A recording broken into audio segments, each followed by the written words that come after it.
Si te pregunto cómo has estado últimamente, me dirías ansiosa, ansioso. Si te preguntara qué sientes por ese nuevo trabajo, me dirías, Maggie, ay, me siento con mucha ansiedad. Si te preguntara qué tal tus vacaciones, me dirías, pues bien, pero es que la ansiedad, esto y lo otro. Y si te preguntara cómo te sientes ahora mismo, me dirías, pues ahí, con ansiedad.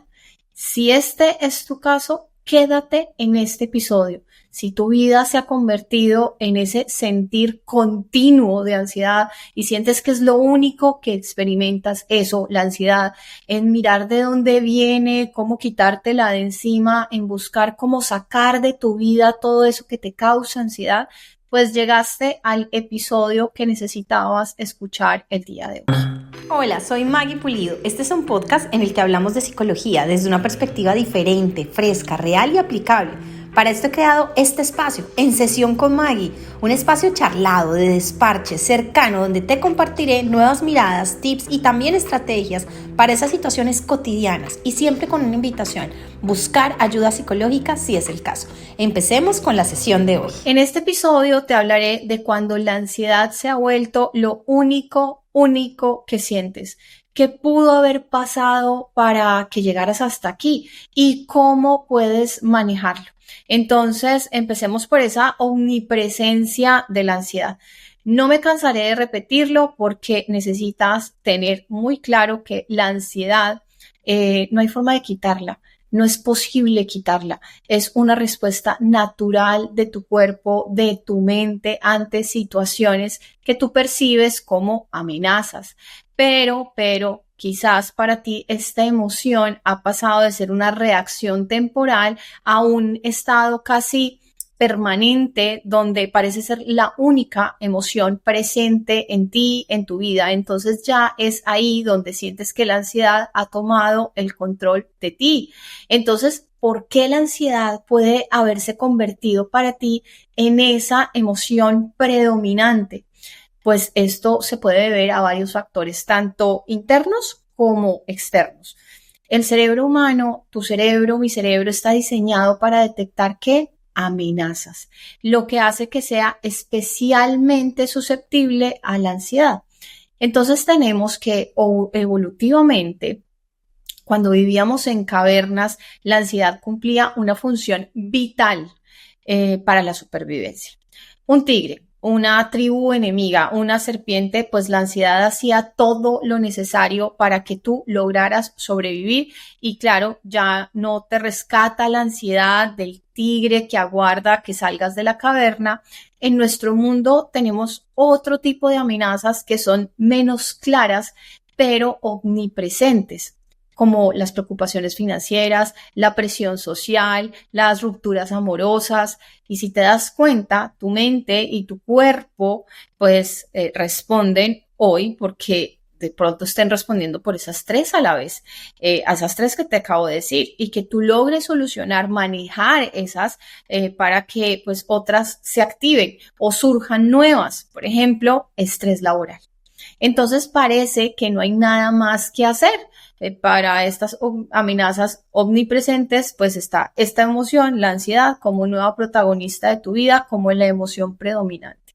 Entonces miremos cómo esa ansiedad se convierte en el filtro principal para interpretar tu mundo.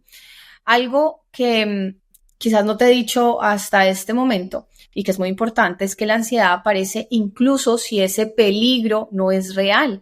Es decir, la ansiedad se puede dar por una situación financiera que está pasando o una que imaginas que puede llegar a pasar.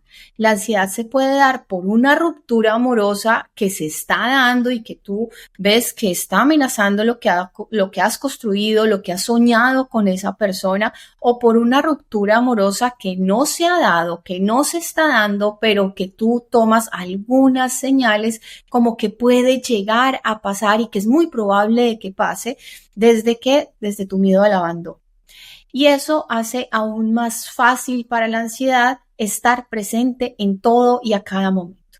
Cuando la ansiedad es dominante, nuestra mente, tu mente, se enfoca casi exclusivamente en las posibles amenazas, ya sean reales o imaginarias, y tiende ¿a qué? A ignorar cualquier otra señal que podría ofrecerte una perspectiva más equilibrada, realista. Por ejemplo, imagina que estás en una reunión de trabajo y en lugar de concentrarte en todas esas oportunidades de conversación, tu mente ansiosa se centra en el miedo de cometer un error, en la preocupación por lo que los demás piensen de ti o en la posibilidad de que algo te salga mal. Estás en una relación, por ejemplo, y en vez de estar tú construyendo, disfrutando, aprendiendo de ti, de la otra persona, tu mente ansiosa solo piensa en esa posibilidad de que esa persona te abandone. Bueno, y en ese caso tienes mi curso para superar este miedo al abandono y te dejo la información acá abajo. Por ejemplo, si tienes un dolor de cabeza y en vez de analizar, he dormido bien, he comido bien, estoy balanceado en mi vida, no, tu mente ansiosa dice, eso es un tumor. Y así con muchas otras situaciones en tu vida. Esa forma de pensar no solamente alimenta la ansiedad, sino que refuerza su presencia en cada uno de tus días. Ese ciclo de retroalimentación es sumamente poderoso. Cada vez que la ansiedad se activa, respondes de manera ansiosa, pues tu cerebro aprende a encender esa respuesta con mayor facilidad en el futuro, ¿no? Y así, con el tiempo, pues la ansiedad se convierte en esa respuesta como predeterminada a cualquier situación, sea nueva o sea incierta. Es como si se convirtiera como en un reflejo automático. Entonces, esa ansiedad que solía ser una respuesta adaptativa se convierte ¿qué? En un problema, en un grave y grandísimo problema. Lo que solía ser útil en un contexto de supervivencia ahora está siendo muy perjudicial para tu vida, donde esas respuestas ansiosas son desproporcionadas al peligro real que estás enfrentando. Entonces, por ejemplo, tú recibes un correo electrónico y es de tu jefe y es urgente y eso activa imagínate, la misma respuesta ansiosa que nuestros antepasados habrían experimentado al ver un tigre o cualquier otro depredador, ¿me entiendes? Aunque esa situación no es comparable en términos de peligro, tu cerebro reacciona de manera similar debido a ese desajuste, a que esta emoción se ha vuelto la predominante. Y al principio te decía, esta ansiedad es una respuesta natural y aunque hoy no corramos ese peligro de que nos devore el tigre, la ansiedad hace muchísimo por ti.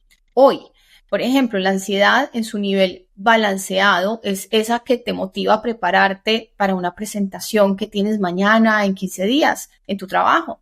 Y también la ansiedad es esa en la que en una primera cita romántica es la que te impulsa a pensar en qué te vas a poner para ese día, en cómo te vas a comportar, qué vas a decir, qué temas vas a traer ahí en la conversación, te mantiene alerta y atento a lo que está sucediendo durante la cita y eso te ayuda a reconocer esas señales sociales y a captar el interés y las reacciones de la otra persona. Es que en realidad la ansiedad balanceada te ayuda y te ayuda muchísimo. Y aquí la pregunta es, entonces, Maggie, ¿cómo diferencio esa ansiedad balanceada de la que es patológica, que parece estar predominando en mi vida? Pues tenemos varios indicadores. El primero es la duración. Si la ansiedad persiste durante largos periodos con o sin desencadenante claro, podría estar siendo problemática. Si la intensidad, cuando la ansiedad es tan intensa que afecta tu día a día, si el impacto, si la ansiedad interfiere en tu capacidad de disfrutar de tu vida, de tu trabajo, de tus relaciones con los demás, en realizar esas actividades cotidianas, pues es muy probable que necesites abordar este problema con más atención. Frecuencia. Si esa frecuencia es de todos los días, es con demasiada frecuencia, incluso en situaciones que tú sabes que no justifican tal respuesta, pues esa es una señal de que la ansiedad ha tomado un papel demasiado prominente en tu vida. Y luego de esos indicadores que te voy diciendo, si tú me dices, sí, Maggie, llevo rato con esa ansiedad, es súper intensa, me afecta a todos, la mayoría de los días me afecta, esa ansiedad ya no me deja disfrutar de mi familia, de mi trabajo o de eso que tanto me gustaba. Entonces lo más seguro es que sea patológica. Entonces necesitas prestarle atención y que esa atención no sea de pensar si busco, no, busca ayuda, no le des más vueltas, no te preocupes más sobre eso, sino busca ayuda. Y acá puede surgirte otra pregunta. Claro, es que es normal que se interponga esta pregunta en buscar ayuda y es que aumenta la sintomatología. ¿Por qué, Maggie, me está pasando esto? Esa sería la pregunta. ¿Por qué tengo esta ansiedad y es lo único que siento? La ansiedad no surge de la nada. Y es muy válida la pregunta que te estás haciendo. Hay una serie de elementos que se combinan para crear y mantener ese estado emocional, pero que ese no encontrar esa respuesta rápidamente no te obstaculice el buscar ayuda. ¿Por qué puede eso estar pasando? Te voy a explicar aquí algunos factores organizados por grupos para que tú no sigas buscando eso, sino ya los tengas algo claros y te des el permiso de buscar ayuda psicológica personalizada para atender lo que te está pasando. Lo primero, el primer factor serían esas experiencias pasadas relacionadas con tu contexto familiar. Experiencias traumáticas previas, que hayas vivido situaciones como abuso, accidentes, eventos violentos que no fueron procesados adecuadamente. Y de allí puede venir esta ansiedad, que ha quedado, que esta alarma prendida. A eso se llama, digamos, no haber procesado esa situación traumática. También un ambiente familiar ansioso, es decir, si tú creciste en un entorno familiar que es poco predecible, por ejemplo, donde tú no sabías si tu mamá iba a llegar a golpearte o si hoy iba a llegar contenta de su trabajo, pues eso puede estar ayudando a que se dé esta situación. Experiencias de rechazo, de fracaso, haber vivido esto, te ha ayudado a una constante anticipación de que lo mismo te va a ocurrir en el futuro, alimentando pues esa manera de ver la vida desde esa ansiedad. También puede haberse dado en este factor un historial de negligencia emocional, donde pues tus necesidades emocionales, ya sea en tu infancia o en tu adolescencia, no fueron atendidas como correspondía. Y pasemos a otro grupo de factores, los factores conductuales, que ya están relacionados con ese evitar situaciones, personas o lugares que te generaban ansiedad. Y claro, esto lo haces pues porque ofrece alivio inmediato, pero refuerzan la creencia de que esas situaciones en realidad son peligrosas y eso aumenta tu ansiedad a largo plazo. También está el aprender a responder con ansiedad al observar a figuras importantes como tus papás, como tus cuidadores, manejar diferentes situaciones de manera ansiosa. Esto puede ser uno de esos factores que tú tienes. Si tú me dirías, yo siempre vi cómo mi mamá se ponía nerviosa por esto, ansiosa con las visitas, siempre la veía ansiosa. Bueno, puede estar relacionada. También está dentro de esos factores conductuales el refuerzo de comportamientos ansiosos. Cuando esos comportamientos ansiosos son recompensados de alguna manera, ya sea a través de evitar situaciones incómodas o recibir atención por esos momentos de ansiedad, esos comportamientos se fortalecen. Por ejemplo, digamos, si no habías estudiado para un examen del colegio, tú te hacías el enfermo, tus papás te daban permiso para quedarte en la casa y no ir ese día al colegio, y la verdad era que sabías que ibas a vivir esa incomodidad, que la ibas a sentir cuando estabas presentando el examen, y tú que te liberabas de ello con decir esta mentira, y así iba siendo reforzado, lo evitabas. Entonces, ese sería otro factor a nivel conductual. También está la sobreprotección durante la infancia, porque crecer en ese entorno sobreprotector, donde los cuidadores, tus padres, no te permitían exponerte a esto, pues eso impide el desarrollo de habilidades para enfrentar el estrés, para enfrentar esos altos niveles de ansiedad. Están por otro lado los factores cognitivos. Fíjate, todos estos factores son varios, los cognitivos y los emocionales. Quizás algo de lo que originó la ansiedad en ti y que la mantiene hoy omnipresente está en este factor. Pueden ser esas tendencias perfeccionistas a que lo que te lleva como una preocupación constante por cometer errores o no cumplir con las expectativas propias o las de los demás, que pasa muchísimas veces. También está ese modelo de pensamiento que es catastrófico, entonces tú has adquirido ese patrón de pensamiento catastrófico donde tiendes a imaginar siempre lo peor. El peor de los escenarios te va a pasar a ti. También evitar las emociones difíciles, evitar consistentemente esas emociones que son incómodas, que son dolorosas. Eso refuerza la ansiedad como una respuesta predominante al no permitirte procesar otras emociones. También está la falta de habilidad de afrontamiento. No haber desarrollado estas habilidades de afrontamiento, que es un gran paquete de habilidades, pues deja la ansiedad como la respuesta predominante en situaciones desafiantes porque no hay herramientas para que lo hagas de otra manera. Sigamos con los factores, seguirían los factores ambientales y sociales, por ejemplo, el estrés crónico, estar expuesto a un estrés prolongado, como problemas laborales, financieros, familiares, que desgastan esa capacidad tuya, pues hacen que sea más difícil manejar la ansiedad.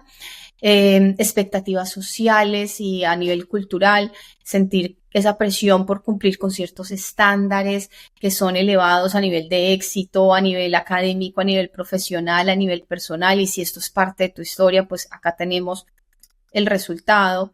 Genera un constante estado de alerta y de preocupación. También está la incertidumbre o la falta de control, vivir en esas situaciones donde tú sientes que no tienes control o que enfrentas muchísima incertidumbre, cambios drásticos continuos, decisiones importantes continuas. Eso también puede ser parte de este factor.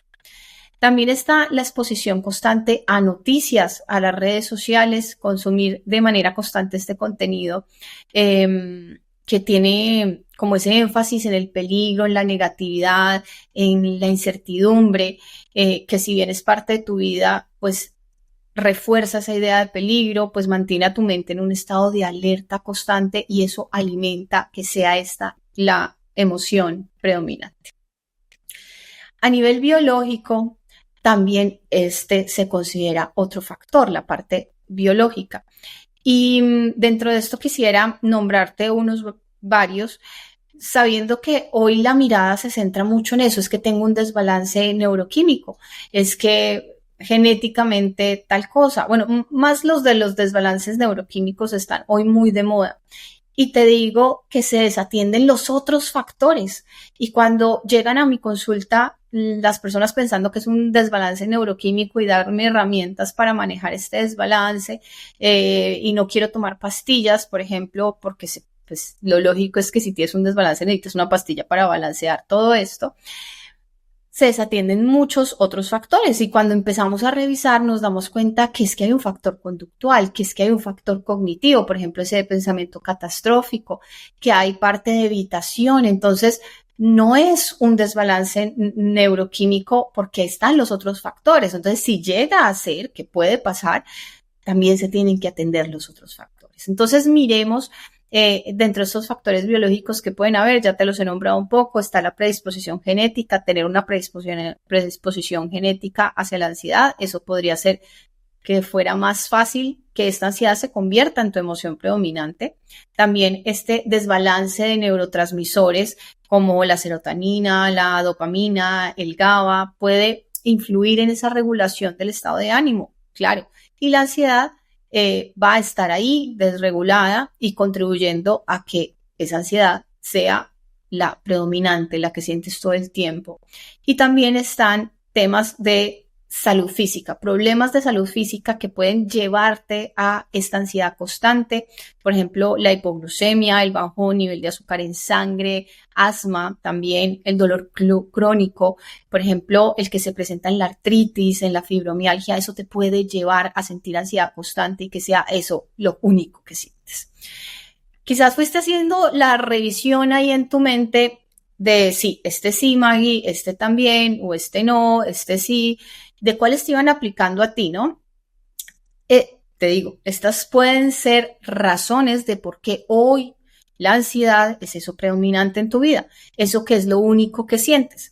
y quizás no tengas la total seguridad sobre esa es la razón o estas son las razones, pero por favor, no dejes que se vaya tu tiempo, no malgastes tu tiempo en tratar de encontrar esa razón, sino da el paso a buscar ayuda psicológica, porque en cualquiera de estas razones que te di, la terapia psicológica significa una mejora en tu calidad de vida.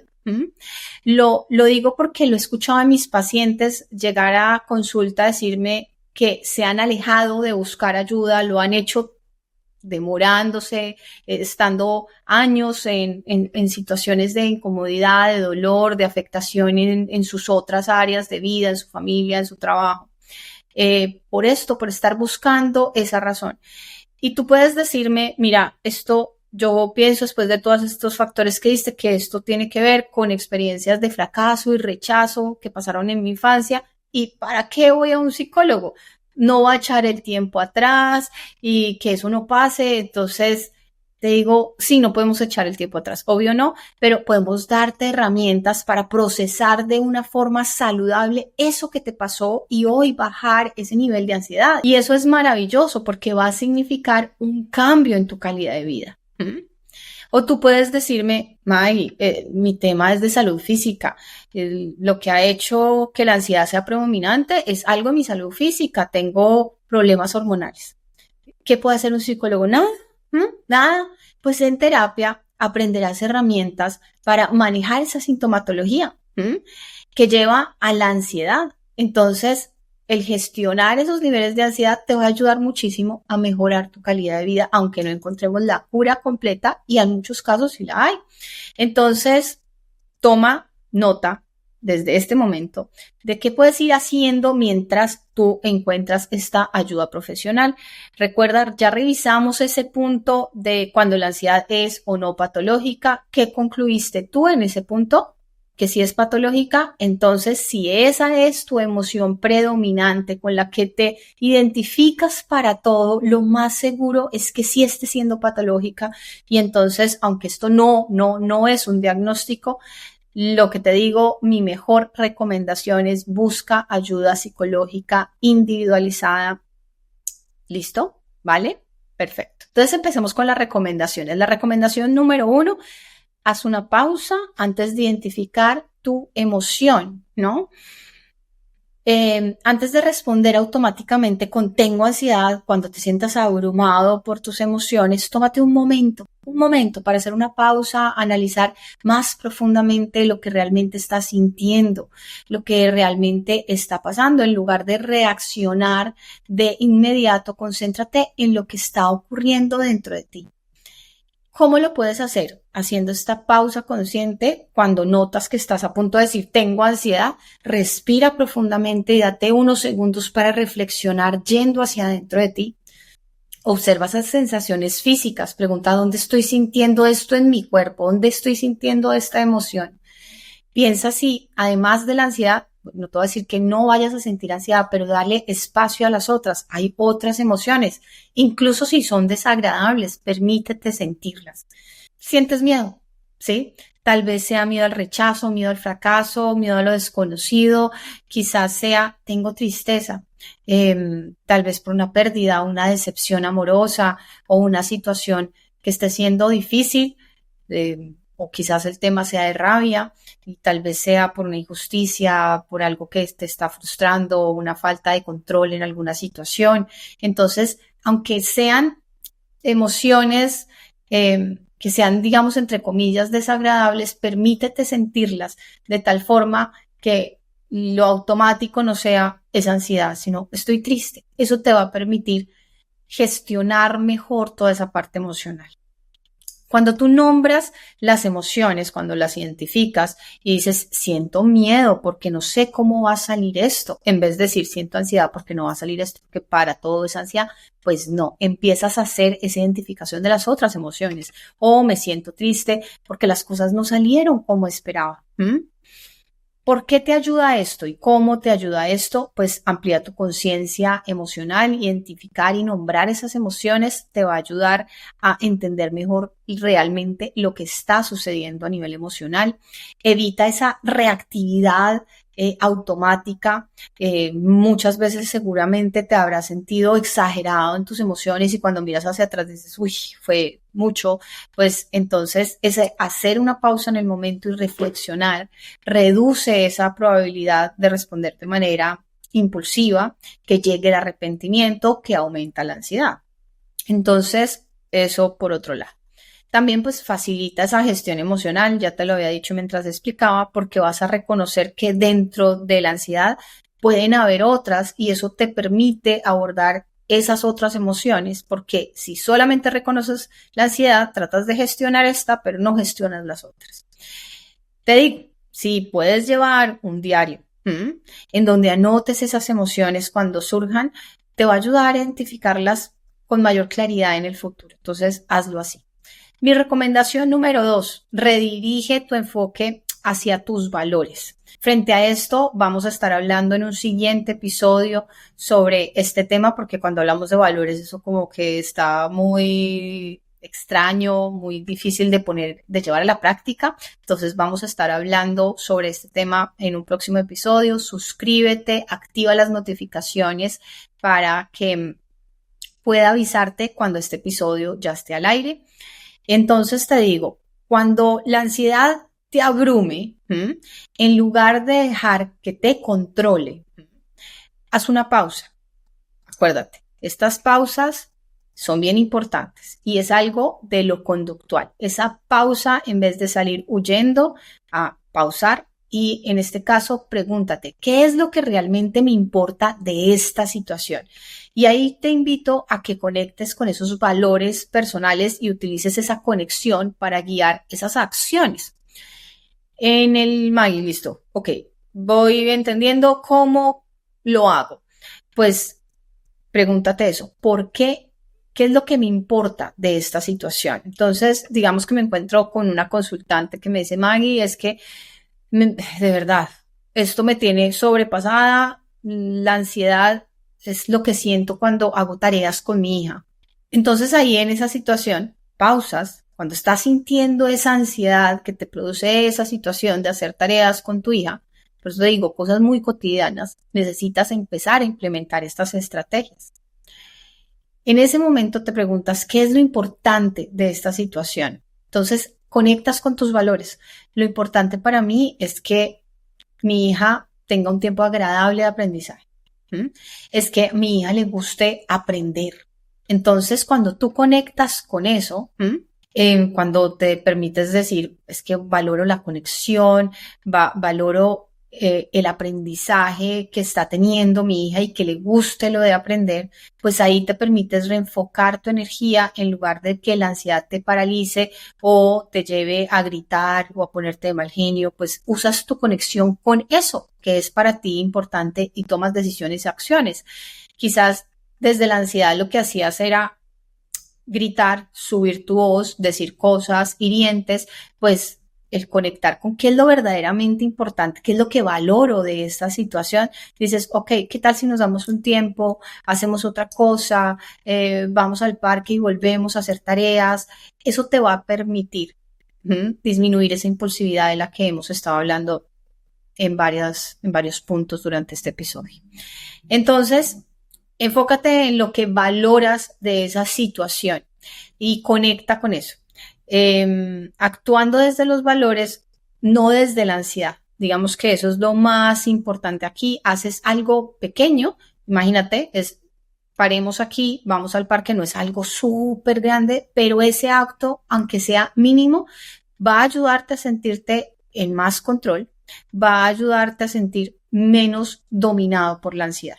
Te ayuda porque te conecta con lo que es significativo para ti y eso es muy importante para disminuir la ansiedad. Te ayuda porque también reduce el poder de la ansiedad sobre ti. Al alinear tus acciones con tus valores, la ansiedad pierde fuerza porque no estás reaccionando a ella, sino te estás permitiendo responder con intención. Ahora, mi recomendación número 3 es desafía la urgencia de actuar impulsivamente, de ese reaccionar desde la ansiedad. Sucede muchísimo y dime acá tú cuántas veces has reaccionado desde la ansiedad, coméntamelo en comentarios. esa fuerte urgencia de actuar inmediatamente bajo la influencia de la ansiedad es muy usual. Y cuando tú decides posponer esa acción, usas ese tiempo para evaluar si tu respuesta está realmente acercándote a eso que quieres tú ser o si te está alejando por el contrario. ¿Cómo lo haces? Cuando sientes esa presión interna para actuar rápidamente, ya sea enviándole a tu pareja ese mensaje, pero es que tú nunca me respondes, yo soy tu última prioridad, que pasa muchísimo en el apego ansioso. En el curso trabajamos fuertemente para manejar esa impulsividad porque daña la relación de pareja y también te hace daño a ti, crea conflictos internos, ¿por qué le dije eso? ¿Por qué fui desagradecida? Bueno, muchas de esas cosas. Pues esa presión interna que sientes para actuar rápidamente desde ahí, pues vamos a practicar la postergación. Esa procrastinación que tanto nos incomoda en unas áreas, pues acá la vamos a practicar, pero es una postergación consciente. Voy a esperar 5 minutos y voy a hacer esto, o voy a esperar 5 minutos antes de actuar. Durante esos 5 minutos te invito a que respires profundamente, que escribas sobre lo que estás sintiendo y que evalúes en realidad esa necesidad de actuar. Hay otra forma de abordar esa situación de tal forma que me acerque a esa persona que quiero ser.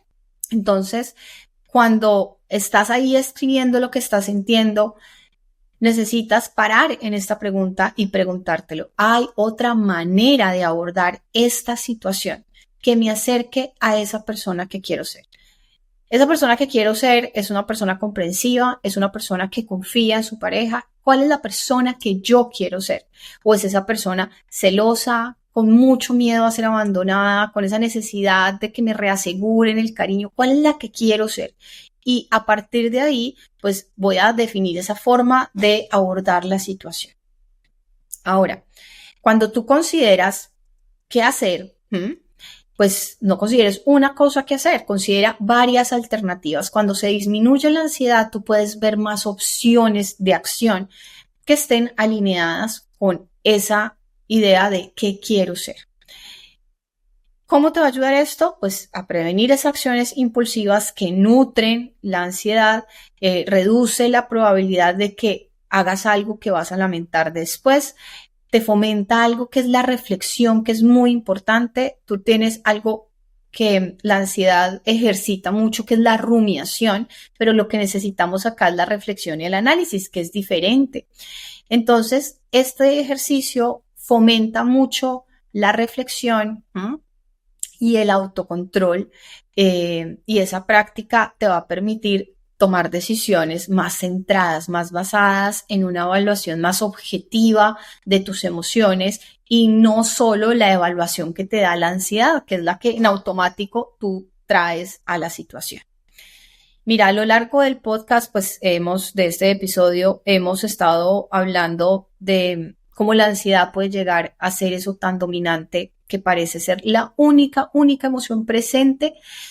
Sin embargo, te he dado estas recomendaciones. Es crucial recordar que la ansiedad es algo que ha marcado un patrón en tu vida, un patrón en tu mente, en tu cuerpo. Entonces, recuerda que esto no es que lo hagas una vez y ya, necesitas practicarlo, ejercitarte en esta nueva forma, permitirte no solamente una vez ir hacia adentro y preguntarte por tus otras emociones, sino volverlo una rutina. Por eso es tan importante hacerlo consciente y muchas veces para eso necesitamos un seguimiento, un acompañamiento, como para frente a un tercero decir, sí, mira cómo me ha ido, retroalimentar ese proceso. Muy importante que tú tengas en claro que tu identidad no es la ansiedad, no es eso, porque tú eres muchísimo más que eso. Entonces, cuando reencuadras que la ansiedad es una emoción entre muchas otras, pues puede ayudarte a verla con menos miedo y con mayor aceptación. Te invito a que veas el próximo episodio donde vamos a estar profundizando sobre esto. Recuerda que la ansiedad no tiene que ser la única voz que escuchas alrededor tuyo. No tiene por qué ser así. Para eso te dejo estas recomendaciones y la gran invitación de que busques ayuda psicológica profesional, que vengas a este espacio todos los miércoles en donde te doy herramientas, contenidos, reflexiones para que mejores tu salud mental. Te mando un abrazo muy fuerte y nos vemos en la siguiente sesión con Maggie. Encuentra un nuevo episodio todos los miércoles en Spotify y Apple. Si nos quieres ver en video, búscanos en YouTube. Deja tus comentarios. Si te gusta este podcast, deja 5 estrellitas y compártelo con esa persona que sabes que esta información le sería de mucha ayuda.